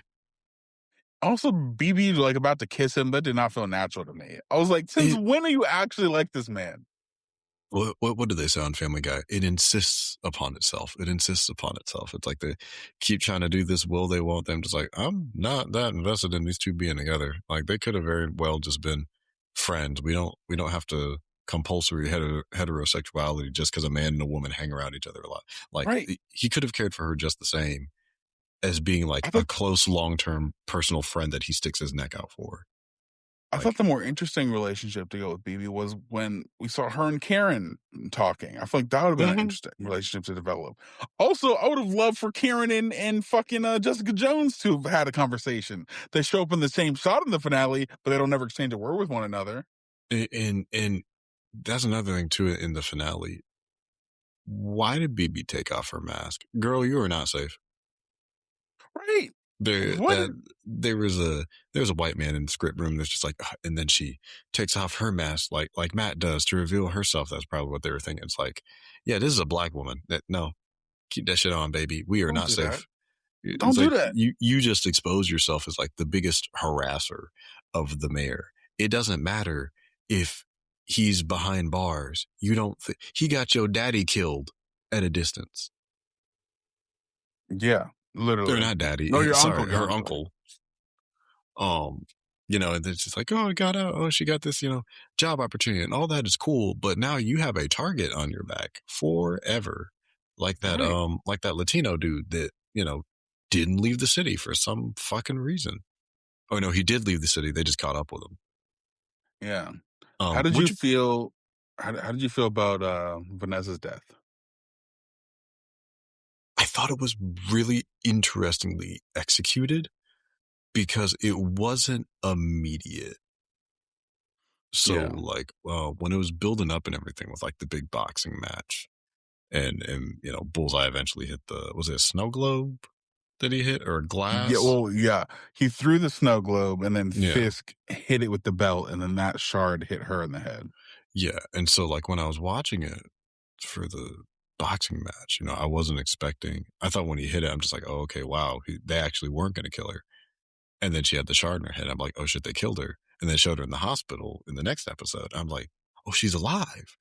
And she was like coming back to her senses, and it was very focused on their relationship, which I thought was very, very interesting to kind of see this. This is still the woman that gets a very vulnerable reaction from Wilson, and then see her come to, and then ask for the pineapple juice, and then she just kind of like goes, and I'm like, this was, I thought it was very, very, very well done, and was a good way to get to that end conclusion and inevitably lead to Wilson just kind of saying, fuck it, we ball, and throwing caution to the wind and being a little bit more reckless.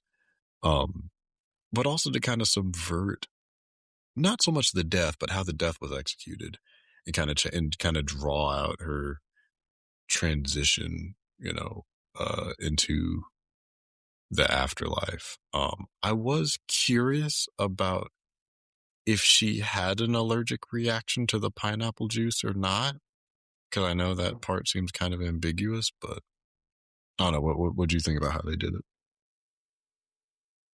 I thought it was well done. It was interesting because, we've seen Vanessa with Fisk for 5 seasons now, the object of Mm, his desire, the thing that keeps him morally grounded until the end of season 3, where she actually wants in on the criminal empire. mm. Um, I guess I thought it was objectively sad. I logically knew it was sad, but I didn't feel it in my heart. Like I didn't cry when Vanessa died. Yeah, no, I was Um, more shocked than everything because she's still evil. Like she's still a villain. But Yeah, but still, they really went out of their way to try to humanize Fisk through Vanessa, and mhm, I thought that I would feel for Fisk because of this loss that he's had, but I was oh, more like, "Oh shit, not the me. city's fucked," and I think That's that one thing another I'm like, thing "Oh, shit." another thing I felt like I would have wanted to see, is that by the time we get to season 2, you know, Fisk is all white suits all the time, Mhm, dealing with port shit, and we kinda dropped him being the mayor and doing mayor shit, mhm, and he was just pretty much kingpin all the time, and I would have mhm, liked to have seen a little bit more balance with that, because I think part of the thing I feel like the show is missing is that it's only 8 episodes, you right. know? Last season was 9 episodes. It really could have been 8 if you take out the fucking the fun episode of him being at the bank, but that's neither here nor there. I missed the 13 episode run of Daredevil because it allowed the plot and the characters to breathe more, and in that Mm, 3rd season, arguably the best season of Daredevil mhm, to this day, Fisk was so meticulous and so manipulative and such a mastermind. mhm, I felt as though this season, as far as him plotting, didn't hold a candle to the capabilities of what Fisk can do with like if this is what Fisk can do with powers in the shadows, mhm, imagine what you can do with powers in the public. And yeah, another weird thing to me, which you know we'll talk more about this next part later, but I just want to bring it up as I'm bringing up things that I'm right. thinking about, is that we have the anti-vigilante task force. Mhm, We have them in their official gear with the Punisher logo on their bodies, yep. where they go to Frank Castle's hideout from season 1. They mentioned Frank Castle 5 or 6 times over the course of the season, but you never actually see Frank Castle, Ah, it's which is fine. weird, but it's weird because why are we mentioning this man going to his hideout, teasing him if we're never actually gonna use him? Because you would think that It's a teaser for a special that also had nothing to do with the season. anything that happened, nothing whatsoever, but you would think somebody misappropriating what he stands for would be something that would be important to Frank, and it was Yeah, odd that he wasn't included for how much he was mentioned. mhm. And but I gave the show the benefit of the doubt because I'm like, okay, maybe we'll get some of that in the special, which we did Nope. not. I low key thought so too. Yeah, it was a peculiar decision. I think they were shooting at the same time, but I think you should have just moved the dates out. Either say what Punisher's doing or don't Yeah, mention him at all. yeah. Like I get the world has to be lived in, but making having him go to his hideout is a deliberate choice. I mean, I guess you could use it as evidence of like, well, we need to show that the Punisher's not here. It's like, okay, and in the special, I guess, without it being mentioned, it's like it's established that he's at a some sort of apartment, but we also don't know when that special set. But regardless, yeah, it's like, But but did it bother me? No, but was the absence felt? Yes, especially when it's like we need all the people we can get, and we get a strong one with inconsistent powers and a 16-year-old Latina girl with a necklace, and then right. regular people with crowbars and 3D printed masks and stuff like that. What did you think of Mr. Charles Well acted, but kind of a nothing burger. That's for one that now? particularly seems like it's set up for season 3. I totally misread his final sequence on the plane. I thought they were doing a reference to the Daredevil movie with having Bullseye uh sitting on the plane, and I thought like Charles didn't know who he was. That is quite the opposite, actually. He's being a hired gun and he's swapping places with Luke. I'm like, oh, that makes sense. Something I would like, and I said this to my friend the other night after watching the special. is that I would have thought it would be fun if he also recruited Frank, and then we get like a buddy cop thing with Frank and Bullseye. That sounds highly entertaining. I would watch the fuck out of that. And having Frank play the straight man.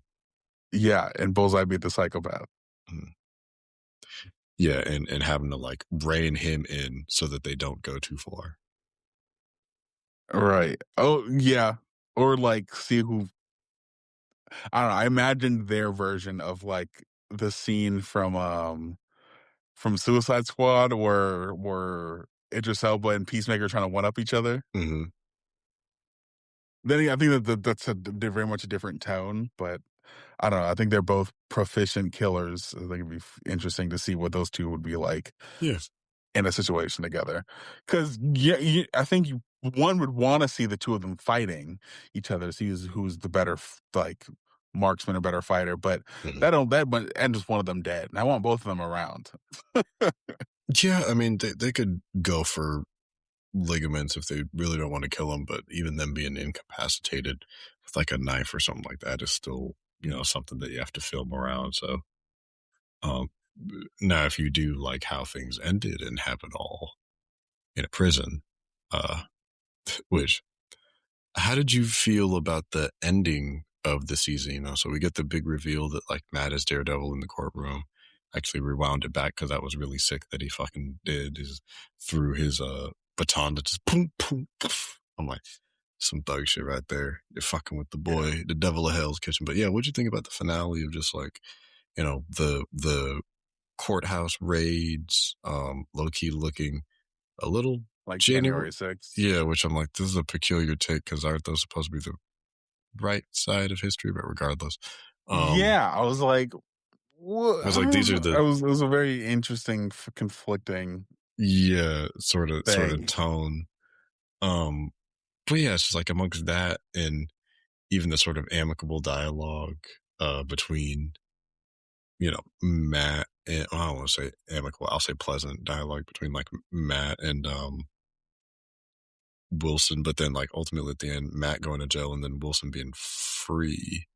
How'd you kind of feel about some of those things? Hmm. Um, it's interesting. Mm, I thought it was a oh shit thing in the moment. I'm very mm, curious to see how they recover on the other side of that. Cause I think, I'm interested to see what does Daredevil in prison with the criminals he put away look like? You know, I think that'd be a fun opportunity to give us Turk back and maybe Turk's in prison with him. We ain't seen him in a minute. I'd love Remember that. him? Bring back Turk and bring back my girl Claire. Yes, that part. Um, and Fisk being on an island, I I think it's interesting, but I remember I think it was before the show came out, or maybe it was as early as that Fisk has ambitions beyond New York. And I feel like season 3 could entertain some of those things. Mm, I think he's going to end up back in New York, but if they can entertain what is his criminal career look like mm, outside of the context of New York? Like, could you imagine Fisk going to Madripoor or something? hold on. Yeah, part of me says yes, but another part says he loves New York too much, and he's also Yeah, crazy. this is true. And I may or may not have seen some set photos of some Okay, things. so let's. You want to talk about it? About Are you talking some. about it? Yeah, let's get into it. Okay, so it is a little bit more about a how than what.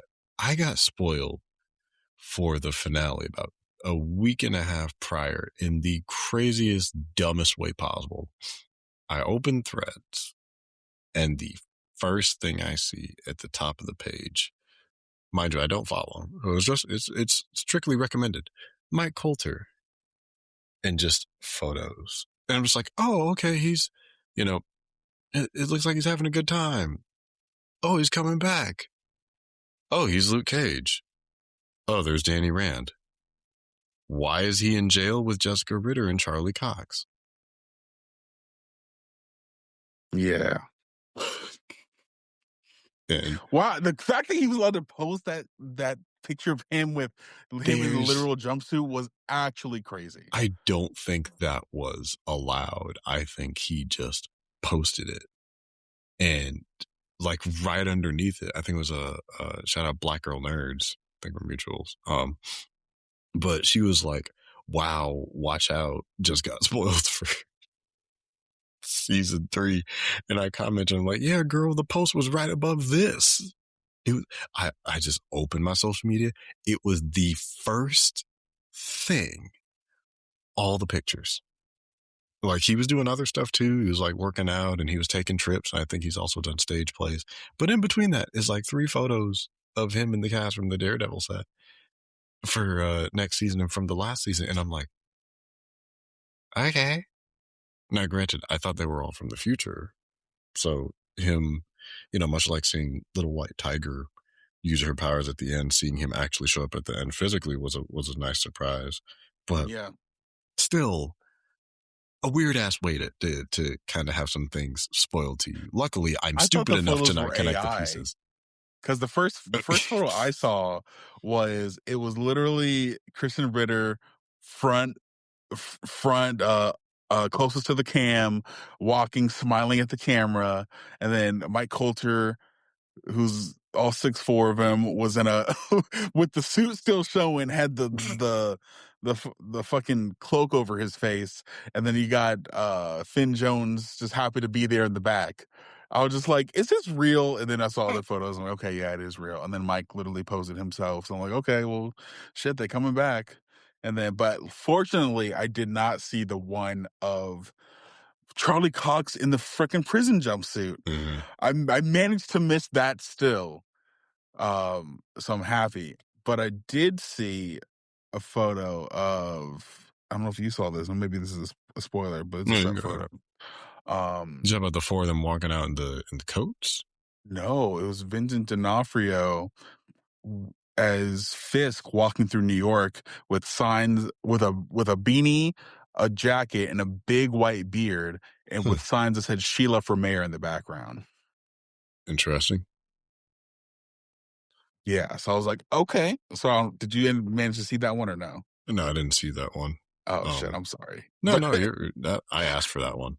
I said, go But I ahead was and like, tell me. oh, okay. So some time is gonna pass. Mm-hmm. He is gonna have a very big beard, and he's gonna be back in New York, even though he's not supposed to be back in New York. Yeah. Well, that's And my the guy. thing, and the other tricky thing is they having these motherfuckers shoot the show Mm-hmm. while also promoting the show, and that in and of itself, you don't know the exact context, but could be a spoiler because Yeah.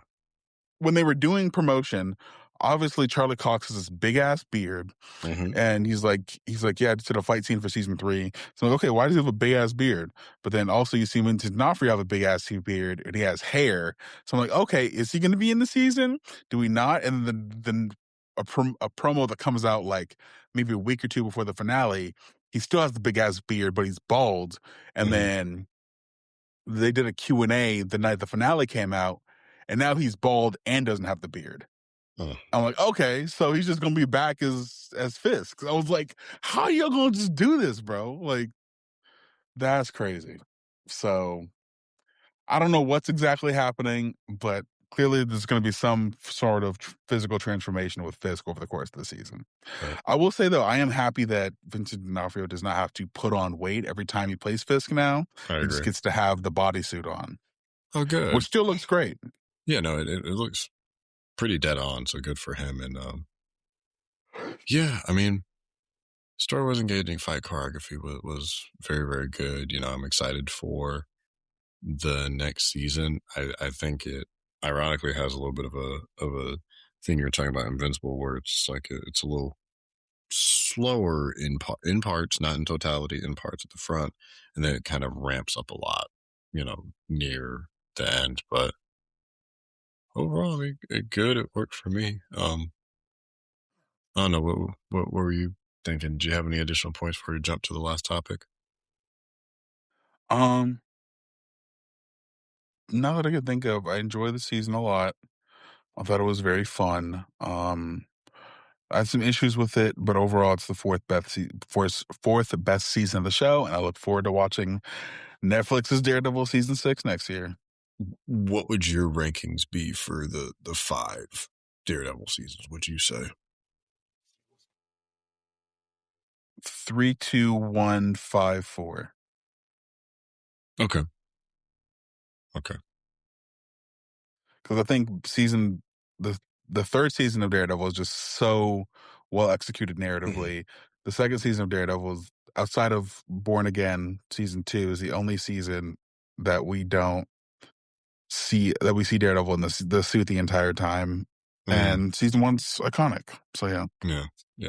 those are my final thoughts. I think for me it's 3-1-4-2-5, but 4 and 2 can kind of go back and forth depending on my mood.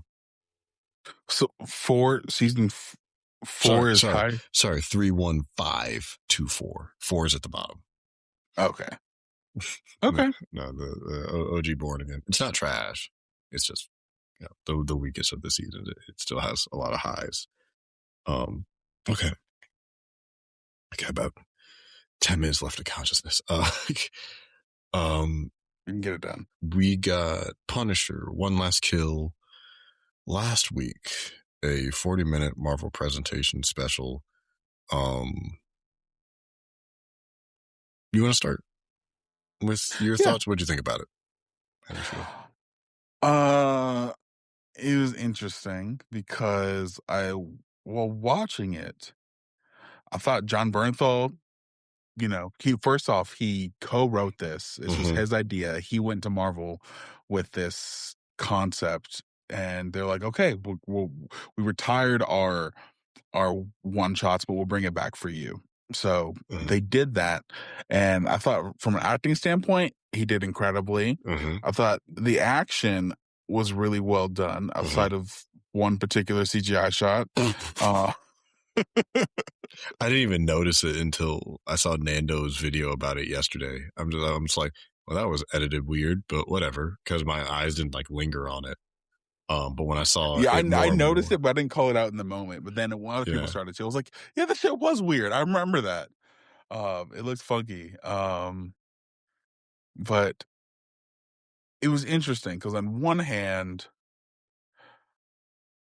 I thought it was very entertaining, and I'm like, but coming out of it, I thought it was kind of redundant. uh-huh. Because I'm Mm, like, okay, between the Punisher, who was in season 2 of Daredevil, mhm. and 2 seasons of his show, and then Born Again season 1, we've had this man literally quit being the Punisher like 4 times, and now he's back again from retirement from being the Punisher. But this is the last time, for real. This time, no, it's the last. It's Right, because he decided to be the Punisher at the end of season 2 of Daredevil, and then he quit being the Punisher at the beginning of season 1 of Punisher, and then continued to not be the Punisher, and then at the end of season 2 of Punisher, he became the Punisher again, and then we're Born Again season 2 it seems like he's not being the Punisher because he's all bearded up, and he mm, decides to be the Punisher, and then the special, he's not the Punisher, and then through the circumstances, decides to be the Punisher again. So I'm like, okay, let's stay the Punisher. yeah, We got everybody. We got them all. yep. Let's Except just except keep for doing it. you got everybody, but Manucci, which might have been a deliberate decision, but it's just like cool. Just keep on punishing them. Um, But after rewatching it, after reacting to it, I've come up with a narrative, not narrative loophole, but I've made mhm. it make sense in my head. That it's And I'll all in explain it Frank's after head. I hear your opinion. Huh? That it's all in Frank's head. No. So I guess I'll just say what it is now real quick. Mm, So seasons 1 and so I think that this well, first off, I think primarily this can be served as supplement viewing for mhm, anybody who didn't watch the Punisher show to get what was his deal after Daredevil season 2 ended. So what I'm thinking is that if we are counting the show, the events happened. He went to jail. He got out. He helped Matt kill ninjas. He got everybody else who was involved, all the crime families, Mm, and then he stopped being the Punisher. Found out there's a military conspiracy. Became the Punisher to take everybody out, hmm and then stopped. Found some semblance of peace because he thought everything was gone and dead, right? And then at the end of season 2 of Punisher, he becomes a Punisher again. His obsessive brain figures out there's one last connection to hmm his family. He then goes after everybody. He has his fucking half Punisher skull that he's fucking been rocking, which always bothered me because I'm like, just have the full fucking Yeah, skull, just damn it. finish it. You took the effort to paint it, just paint the whole damn thing. The special's not going to China. You'll be okay. I know they're But superstitious around skulls, but it'll be okay. it'll be fine. So what was I saying? So yeah, after season 2, he gets obsessive again, trying to figure out everything. He kills them all. He kills all the hmm people involved, minus Manucci, and then he starts spiraling again, which is where we see him in Born Again. He's still like I have to imagine when Matt's not there, he's doing his fucking drinking thing and just like going crazy, hearing all the voices and Curtis and everybody.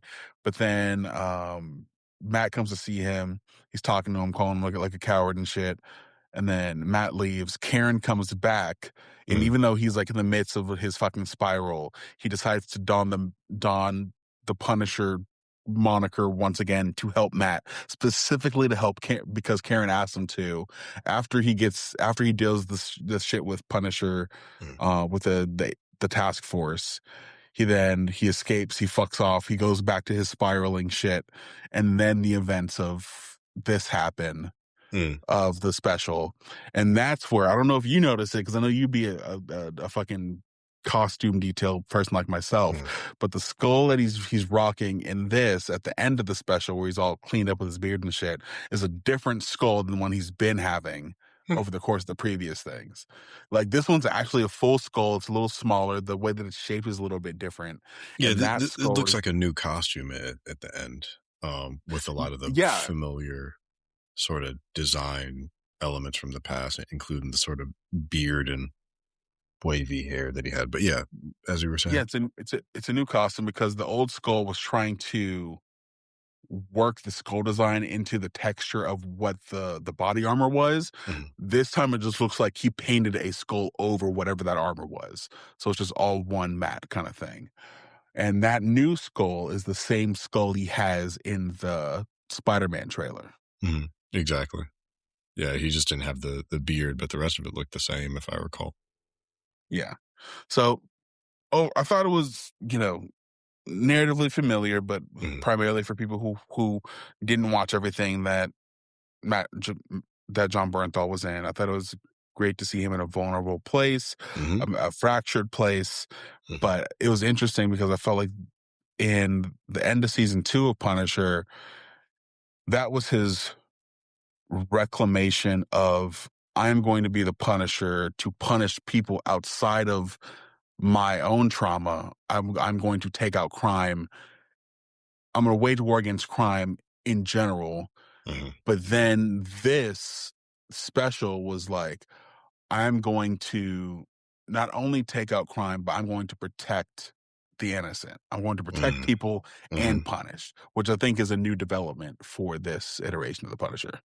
Yeah. Yeah, I'd be inclined to agree where it's like he kinda got his memory and his mojo back when he was on the brink of suicidality and everything. But, no, the special overall, uh, worked for me. I went in going to be like, "Hey, I just wanna see Punisher do what he does." I got exactly that, so good. I know.